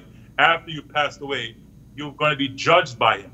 So the time of judgment will be coming upon you. So this is another, you have to put judgment in the story also. Right. Altar is the judge that judges you. If you get, as I said, these are just parts, key words. Now you have to be, there's judgment upon you one day. And that's the feather and the heart, right? The feather and the heart and the scales, correct? Yes, exactly. Yes. Yeah. So we're just moving around, just showing you key things that existed previously, the final judgment, confronting this figure. You only can see him after you've transitioned to the next world. So that means you'll never get to see this figure, no matter how much they say they're coming back. He's coming back one day. And what you'll do is, what they do is now, for you to join this figure, to join him one day, you have to believe in him.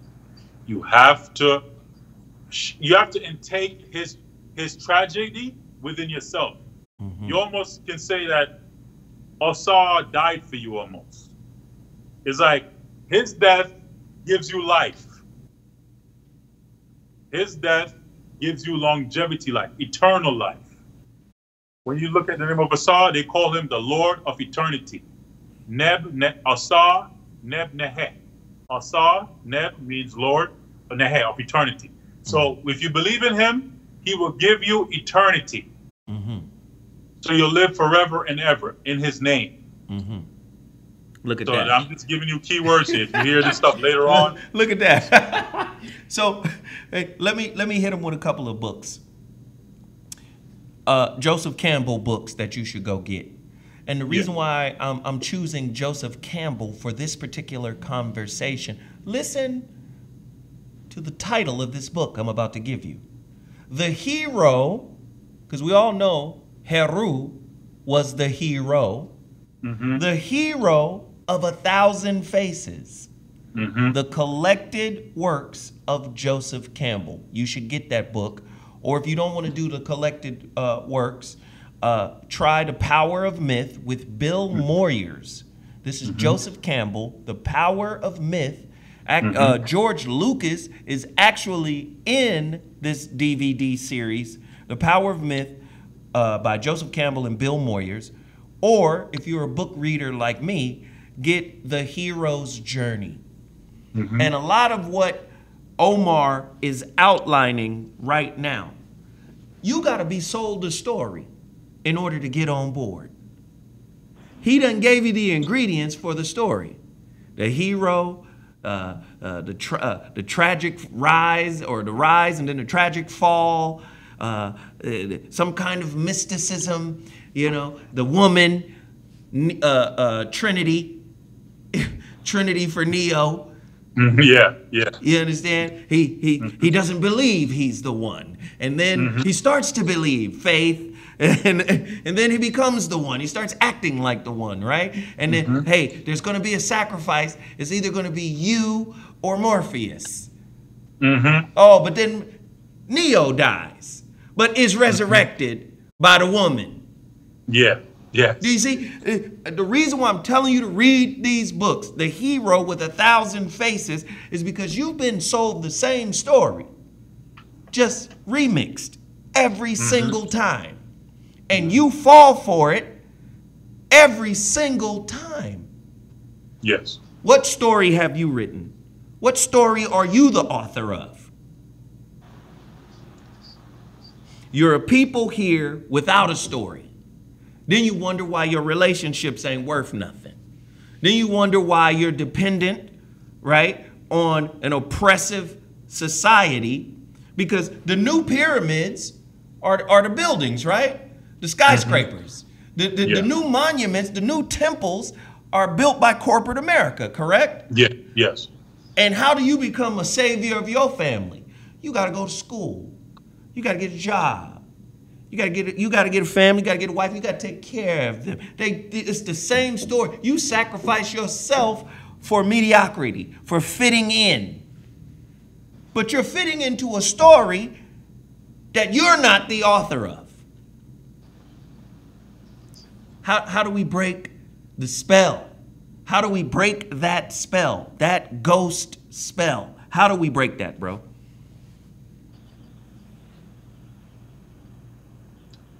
You do that through understanding things larger than yourself. So I want to fast forward to another part of this story. Yes. As we said, they use animals to symbolize these mythological divine figures. So as we said, Set turned into a falcon, turned into a bird, picked up the seed. But there was an animal on earth that represented Osa, an animal that shared the same fertility principles of Osa. That animal was a bull, especially a fertility bull. They call this bull the Apis bull, but in Kemetic they call it Hapu. So within the mythology now, mainly based on the sky, remember we said, we go back to the sky again, the constellation, you see Orion, and above him is a bull. So within the story of this character, there's this bull animal symbology that he becomes associated with. Because this part is where we're going to show later on how they took that symbol of this bull and this Osa figure and figured out ways to merge it together into a new form of deity at a certain period in the culture. So when you study bulls, bulls are strong. A lot of them are usually painted black. They are virile. These are the bulls you will use to impregnate the cows. These bulls are always fertile, ready to have action. These bulls represent, they would basically, they just constantly spur out seeds to reproduce. They have to keep reproducing. They have to have semen, a lot of semen to impregnate all these female cows. So when you study that now, as I said, Osa is the god of regeneration, of fertility. So the animal that became the epitome of fertility on earth was the bull. So Osa became associated with the bull. So we understand that now. As I said, and within the stars itself, you see the bull above his head in the sky.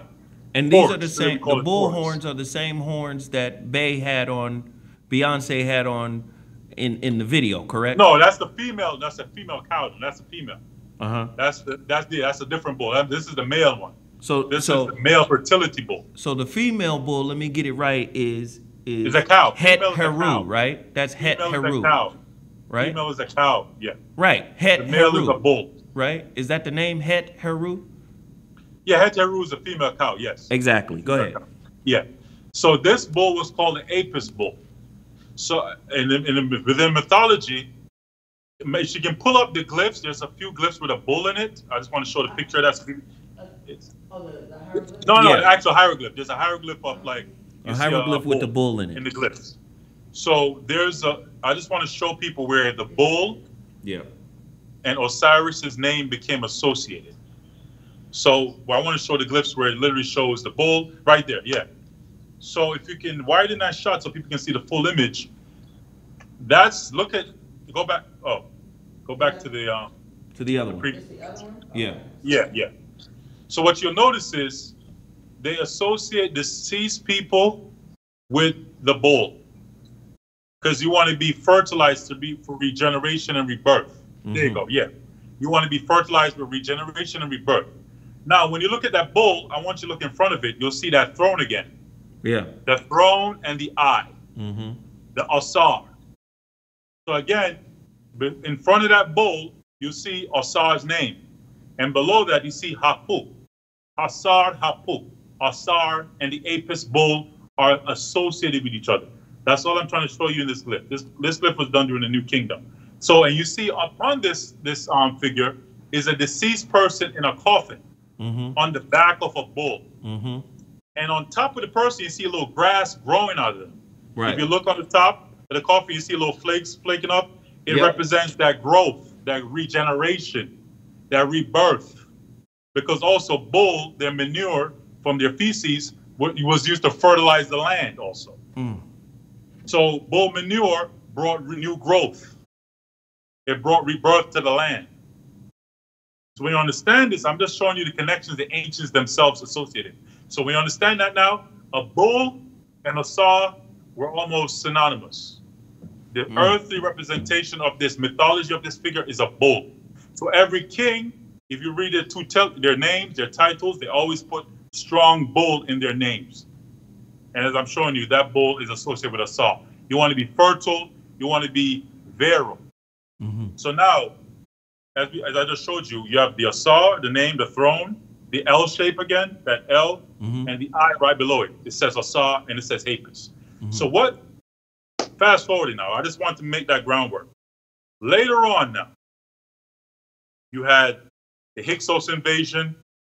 You had the Hyksos being kicked out. Then later on, later on you have invasions of the sea people. So you have battles at seas. Remember, I'm literally fast forwarding through stories.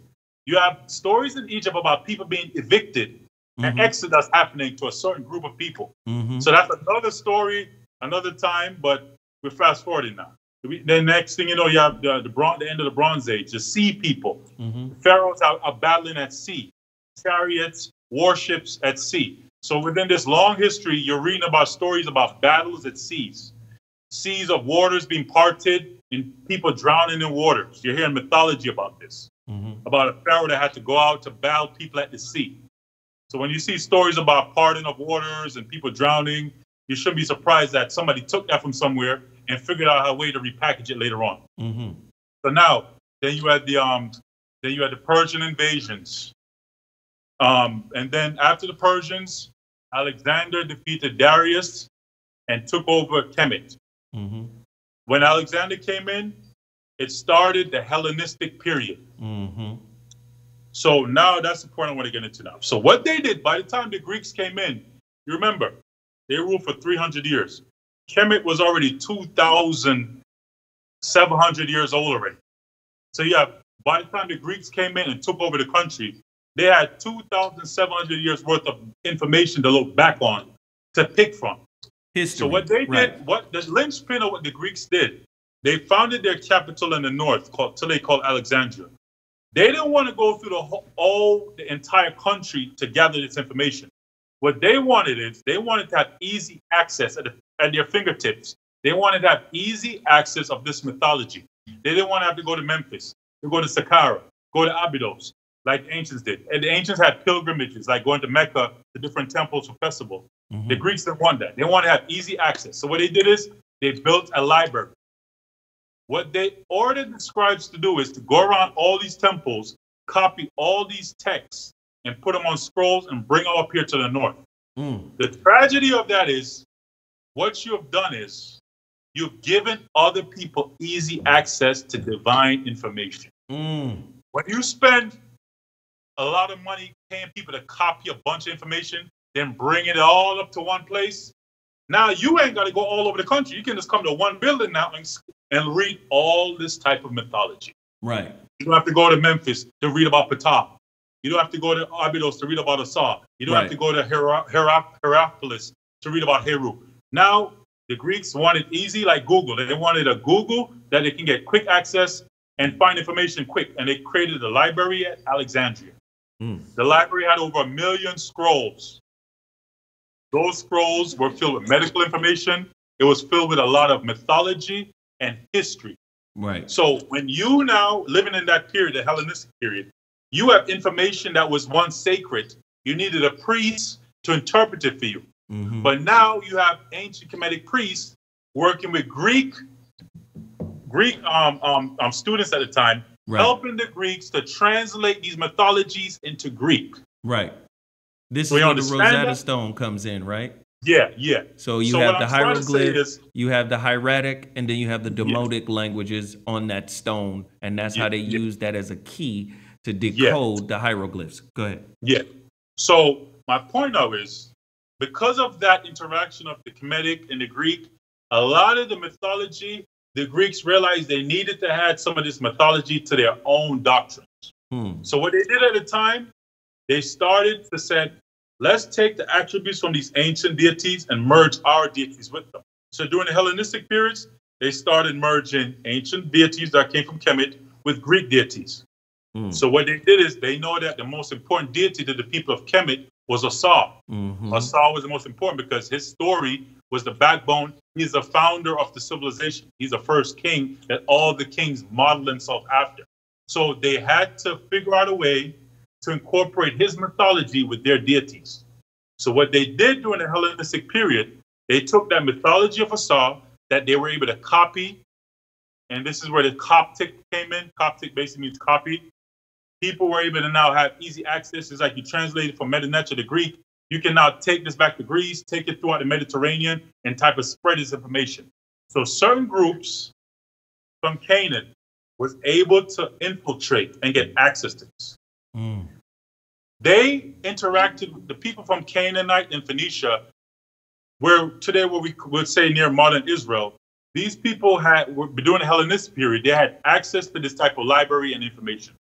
So what they were able to do is they were able to, again, take the mythology that they have learned from Kemet, the mythology that works, the mythology that gets people hooked for life until their afterlife. Damn near the story keeps you till you die. They now could figure out ways to repackage this story. The Canaanite so they can do the Phoenicians, same thing. Yeah. You know what you're describing right now. Yeah. Do you know what you're describing? In modern times, in modern terms, you know what you're describing? What? The movie, the Denzel movie, The Book of Eli. Because that's what the character Gary Oldman wanted the book for. He knew that those people would be controlled by the book that he was trying to get from Denzel. Yeah. See, this goes back to the Joseph Campbell, the hero of 1,000 faces. Yes. Again, it's the same story, just told in creative different ways. Let me just say a couple more things and throw it right back to you. It's the same principle in music. In music, you got 12 notes. That's it. Now, why does Prince's 12 notes sound different than Michael Jackson's 12 notes? Still based on the same principle, the same 12 notes. But what you do with those 12 notes, how you arrange those 12 notes, this is what they're doing with the same ancient story. They're taking the same notes and rearranging them. Yes. And it still has the same effect. Prince affect people just like Mike affect people. People was tripping out over those two people. But they still using the same 12 notes. Finish your thought, brother. So during this period, remember, this is a 300-year period, damn near the length of America. The Greeks had access to all this information. They had access to the mythology. The Ptolemies ruled. They could merge their deities with the Kemetic deities. And they were trying to create a Mediterranean empire. So they said, let's merge the ancient Greek deities with these African ones. So what they did is they took Asar, they took the myth of Asar. They said, first of all, Asar and this bull mythology, we're going to merge it. So can you pull up that picture of the half bull picture? Here we go. What they decided to do is they wanted to merge Asar with this bull. So they said, let's put Asar. She's going to find it. And they put Asar and the Apis together. and you get Asar Apis. They basically, at that time, they said, let's merge this bull, this horn figure, the bull, with Asar. So during the Hellenistic period, there were fusions of deities happening. Mm-hmm. They would merge Zeus, the god of the Greek pantheon, with Amun. Mm-hmm. So you'll look up, go on Google, you'll look up statues of Zeus. Wait, Greek, but he has the ram horns of Amun. Wait, hold on one second. Because our little Christian girl back here who's trying to help us is lost. She pulled it up. It's like a black and white statue. It's like a black and white statue. It's like a granite green statue. And gold. It's like a face on one side and face on the left. Two faces. Is that green? No. Okay. Yeah. Oh, wait. Is it this one? No. No, it's not. Okay, black and white. You see horns. It has horns. One side is a bull's face. One side is a human face. Sarah, find that dang picture, girl. That's it. That's it right That's there? it. Yeah, that's it. Yeah. Thank you, Omar. So what you're looking at, this is done during the Hellenistic period. You have the bull on one end being merged with their version of Asar. So you get Asar Apis. And it's literally a merger of two deities. And they're making them become one. Asar Apis would be formed into a new god during the Hellenistic Empire. Mm. They took Asar Apis, and got rid of the A. And you get Serapis. Serapis. So Serapis. They took Asar Apis, the bull, and the mythological figure of Asar together, and they said, we're going to call him Serapis. And Serapis became the new savior for the Hellenistic dynasty. So remember, this is a new deity that came out of nowhere. There's one movie you need to watch that I recommend everybody to watch, a movie called Agora. Mm-hmm. Agora came out, and it takes place during the transition from the pagan era that was crumbling into the religious monotheistic era. That movie takes place in North Africa, Alexandria, Egypt, and it literally shows the worship of this god named Serapis. He's a savior now for everybody. Remember, this is a deity that just comes out of nowhere, and people are following this stuff. People are literally following this deity they never met, but he now becomes a savior for people. And people believe in Serapis. Serapis is a tragic figure. He died and he resurrected. He represented fertility. Is this him? Yeah, that's Serapis, yes. So look like Jesus to me. So what I'm trying to make you see is, what they did is they took the symbols of Serapis, they took the symbol of Asar and the bull and merged it. So what they did is now they will put Serapis with a cup on his head. Mm-hmm. The cup was usually filled with oil. Mm-hmm. The Greek word for and the oil was used to anoint people. Messiah. Exactly. So the Greek word for that cup of oil is Christos. Christ. Serapis anoints you with oil. He anoints your head with oil, your cup runneth over. So his cup runneth over. She back here, she's having a Christian moment for a second. She's like, yes, my cup runneth over. Be quiet, Sarah. Let this man finish. This is words they would recite at the temple of Serapis in North Africa. Serapis' cup runneth over. Now, the cup itself is a word for that cup. The Greek word for that cup, listen carefully. Now we just said the oil within the cup is called Christos. The reason that oil was used to anoint the body of deceased people. So they would rub down these bodies with various oils. Mm-hmm. So the oil became associated with Serapis before they mummified people at the time. But the cup itself has another word. The word for that cup in Greek is called a katalos. Mm-hmm. A katalos. Mm-hmm. That's the word for that cup. So if you follow Serapis, you're following the katalos. You're a Catholic. Mm-hmm. Yeah. Universal. So the Greek word for that cup is a katalos. Mm-hmm. That eventually became Catholic, what we say today. Mm-hmm. Again, these are words being used and attached to a figure that they just created. Remember, they only been ruling for 300 years. They literally, this deity came out of nowhere, and people believe in him. People believe in him. They're going to his temple, giving money to a deity that just popped up out of nowhere. So that just shows you humans are born, and this deity is what we got to follow. He's the one everybody believes in, so we got to go along with it. And we got to offer to this deity. We got to give tithes every Sunday to Serapis, mm-hmm. because that's what my mom told me. and there you got millions of people along the Nile. Some people stuck in the south towards Nubia stuck to the ancient practices, but the northern part, a lot of mixing happening, a lot of intermingling, Greek, Persians, Africans, Arabs, all these groups. So the north was a lot of mixing going on. But the point is, Serapis has the catalos on his head. The catalos is filled with oil. Christos. These are key words. So Serapis is, so the word they would call him is Serapis Christos. So if you follow Serapis, you're a Christos. Christos eventually became Christian. Catholos eventually became Catholic. So if you don't study the Greek, the Medinetia, Phoenician word, Arabic, just different languages, you won't be able to put these type of things together. And remember, my point is, you could not convince these people that Serapis wasn't real. They would have fought you, say, no, Serapis, remember, they're just born. They're just born, and this is deity everybody's following. You could not convince them he ain't real. Right. They'll be fighting, talking about, no, he died for us. He's the Christos, you know, and you'll be fighting the people who follow Serapis. He's the Christos. So my point now is, a group will come on the scene now, seeing the trends going on. A group of people that were obsessed with reading and writing.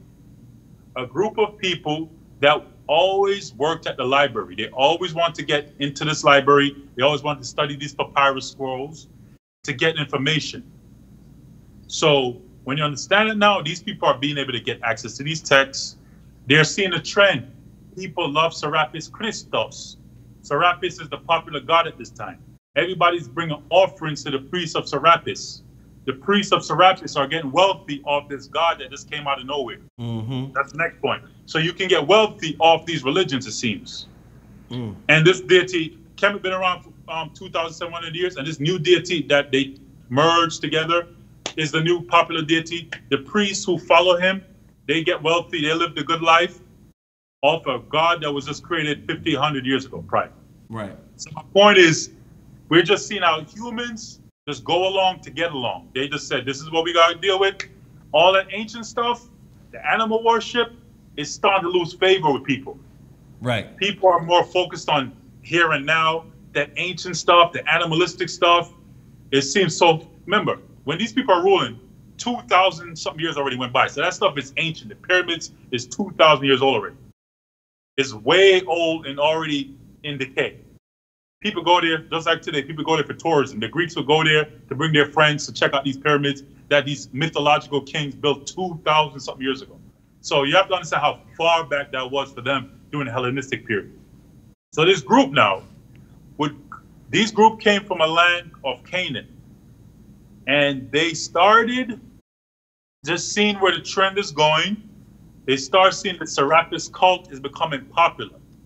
So what they realized was they have to create indoctrination about this Serapis character. They have to create a new religious doctrine for this character that began in popularity. They had to create a mythology around him. They had to create a mythology that people never saw, because they're like, man, people believe in this dude, and this religion only started like 150 years ago. But people, you can't convince nobody he wasn't real. Right. So they realized the ancient deities had other characters involved in their story. So what they did is, Asa, it wasn't just Asa, you had Asa, you had Ptah, you had all these different deities. So what they said, let's take these deities and repackage them as disciples now. People who are following the mythology of Serapis. They took Ptah, the deity that founded Memphis. If you study mythology, let's go to Ptah. Ptah is the deity that founded the capital, the first capital in Egypt, called Memphis. Ptah founded Egypt on this mound, this rock of creation. So what they would say is now, how can we take this Ptah character and repackage it in a new story? How can we say this character that founded the first temple of Egypt 1,000 years ago on a rock? So they said, okay, let's repackage this character and create a whole story around him, include him in this mythological character's life. And we'll say that his name is not Ptah anymore. We'll say his name is Peter. Keep going. And Peter will found a church just like Ptah founded the temple. But Ptah is fake though. But Peter is real. That's the point. That's the point they're trying to get to people. Oh, that Ptah stuff is ancient mumbo jumbo. But Peter, Peter was real. He really ran around with the savior figure. On this rock I shall build my church. Of this figure now. In the gates of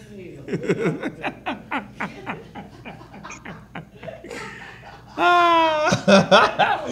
Now, wait. I'm just giving examples. I said I'm summarizing this. It takes way more time to explain this than this 2 hours. Right. But I'm just giving you examples how it went from a deity from thousands of years ago, and now they found a way to repackage it. Repackage all these other gods that were associated and turn them into disciples and angels and all this. Right. They just said, let's make them earthly so people can relate to them.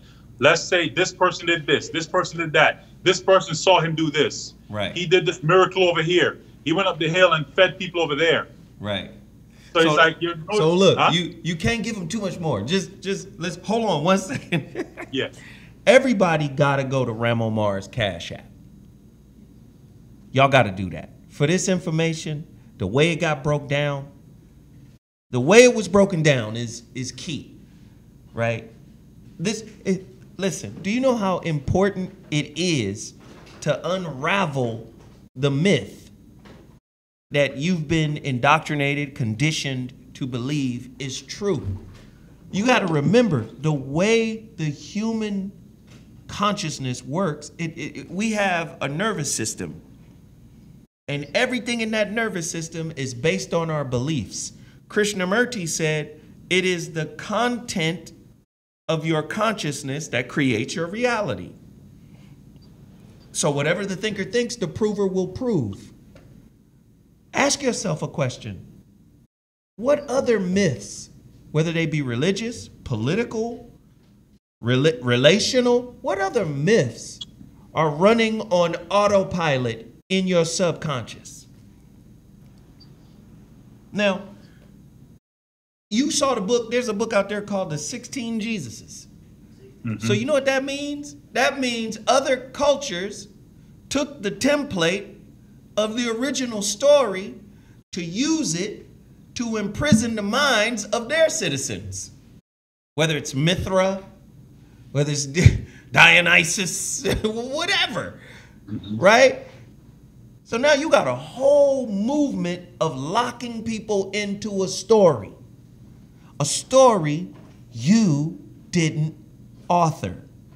I'm asking everybody in here to show your appreciation for this brother, for spending his time and sharing. Go to his website. What's the website? Buy some clothes. What's the website again? It's www.ramomarny.com. RAMOMARNY.com. And as for me, I'm asking everybody to go to my masterclass, because module 1 in my masterclass, I'm going to give this away right now. Module 1 in my masterclass is called self-authorship. If you're not the author of yourself, whose reality are you building? You're just a cog in the machine of somebody else's reality, because they gave you a belief system that you have been passed down centuries of believing, and you keep it alive. You keep it thriving. You see? It's very important for us to start becoming self-authors. What Masterclass. I'm urging everybody that's in here right now, let's get 500 people to sign up right now. ZoWhatMasterclass.com. I want 500 people to hit Omar's Cash App, $RAMOMAR.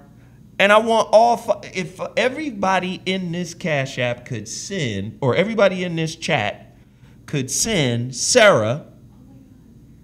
Y'all got to do it for Sarah. Sarah ain't got to be here. She be doing it because I gave her a radio show one time. She be like, Zo looked out for me when nobody else would. I'ma be there. Can y'all support Sarah? $, Sundays with Sarah. Everybody, please Send that girl $5, $10. Do it all at once. Again, the purpose of these shows are not to give you all the answers. They're just to give you a starting point. And then you go do some research. Omar, do you have any books that you can tell these people to go check? Do you read any of Gerald Massey's work?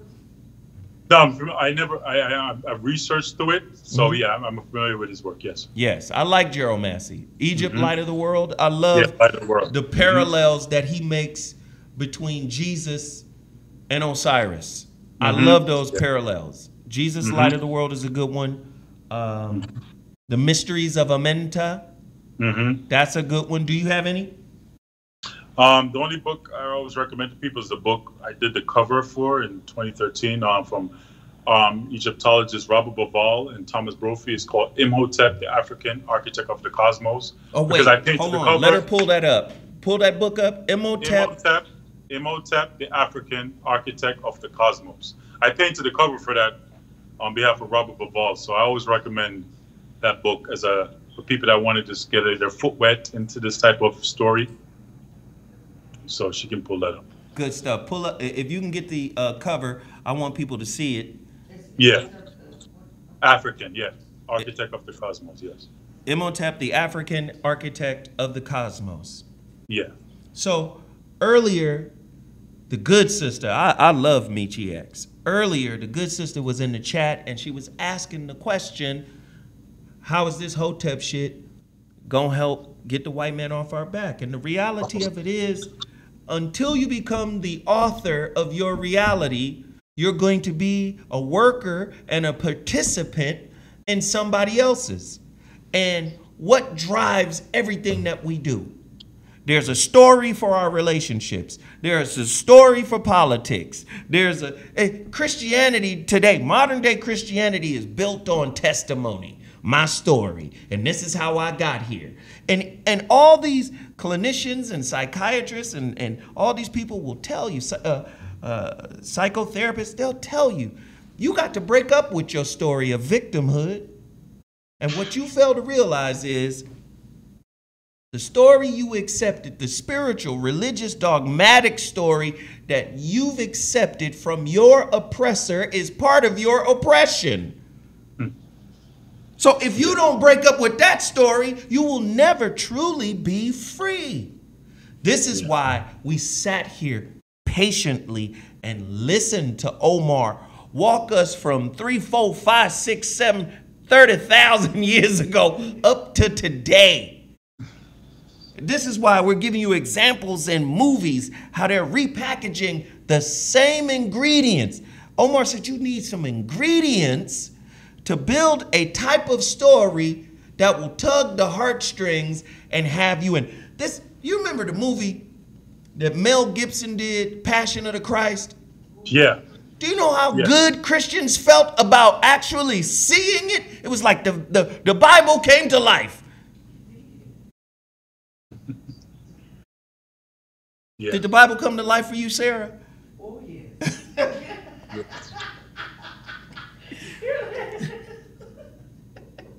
I'm just saying, we've got to break these curses. We've got to stop these spells. I told you to get Robert Anton Wilson's book, Prometheus Rising. The first chapter in Prometheus Rising is, whatever the thinker thinks, the prover will prove. There's the book Omar did the, leave it up. There's the book Omar did the cover for. Whatever the thinker thinks, the prover will prove. That's chapter 1. Our central nervous system works that way. There's so much information coming in that our central nervous system will create a confirmation bias for information that we agree with. You agree with mainly what you've been conditioned to believe is true. We had to go through this class today. The myth of Jesus. Well, Ramo, hey, man, I appreciate you, man. I love you. Have any final thoughts?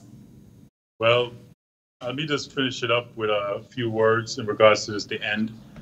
What they did is they took what this group did. They saw that this cult of Serapis was spreading. They saw everybody's talking about this figure. And in Greek, the word for spreading the gospel or spreading the good news is evangelion. So if you're an evangelion of Serapis Christos, you're spreading the word of Serapis Christos. You're evangelical. This is Greek words before this other figure called Yeshua, that these groups will adapt it and turn the Christos from Greek into Hebrew, Messiah. They turn Serapis into Yeshua. They basically see where this is going, and they basically adapted it, jumped on, and people, the Roman Empire saw where this new trend was going. They saw that people are losing favor with the old deities, the deities from 3,000 years ago now. By the time the Romans came in, this culture is now 3,000 years old. So the Roman emperors were seeing this group of people spreading this new message of the Messiah. The Messiah, he's a savior.